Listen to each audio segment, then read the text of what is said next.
नमस्कार मंडळी. तर 7 किलो बिर्याणीची ऑर्डर आलेली आहे, व्हेज बिर्याणीची. त्यामुळे हे सगळं सामान कटिंग सुरू आहे. आणि इथे ही बघा, ही सावतीन आहे माझी वहिनी. तर तिला मी मदत करायला बोलवलेलं आहे.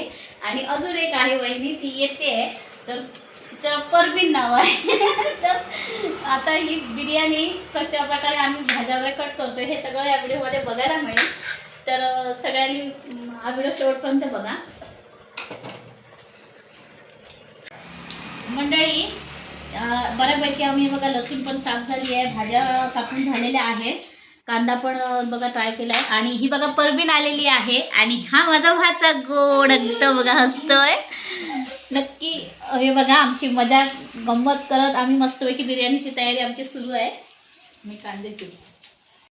तर मोर्चा आता बिर्याणीकडे वळलेला आहे. सगळी बिर्याणीची तयारी सुरू झालेली आहे. भाज्या वगैरे कापून झाल्यात. आणि कांदा तळण्यासाठी खास स्पेशल माणूस मागवला होता. माझा सगळ्यात छोटा भाऊ कांदा तळायला बसला होता.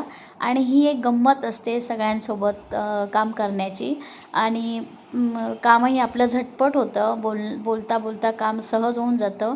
त्यानंतर अगदी प्रमाणात सगळ्या भाज्या कापून झाल्यानंतर टोमॅटोची ग्रेव्ही, त्यानंतर सगळं काही बनवून झालं, कांदा तळून झाला. त्यानंतर आता भाज्या मॅरिनेट करण्यासाठी अगदी प्रमाणात सगळे मसाले बघा, मी किचन किंग घेतला होता, लाल पावडर घेतली होती, त्यानंतर धनाजिरा पावडर, आलं लसूण पेस्ट आणि आपलं लाल तिखट, बिर्याणी मसाला, सगळं काही, मीठ, दही, सगळं काही अगदी प्रमाणात लावून घेतलं होतं. आणि एक छान 2 तासासाठी मस्त मॅरिनेट करण्यासाठी ठेवलं होतं.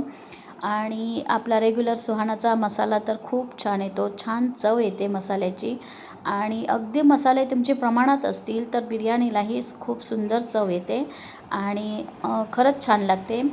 तर ही माझी ऑर्डरची बिर्याणी असल्यामुळे सगळं काही माझं प्रमाणात मी घेतलं होतं सामान.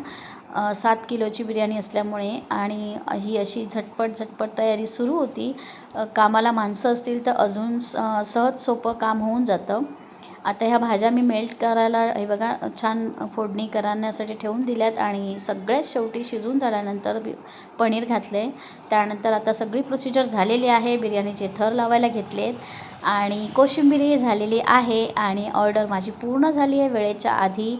सगळं काही व्यवस्थित अगदी बिर्याणीचे टोप दोन्ही घेऊन जायला माणसं आली होती. त्याने रिक्षामध्ये बिर्याणीची डिलिव्हरी झाल्यानंतर घेऊन गेले. आणि अशा प्रकारे माझी ही बिर्याणी झालेली आहे. व्हिडिओ आवडल्यास लाईक शेअर सबस्क्राईब करायला विसरू नका. धन्यवाद.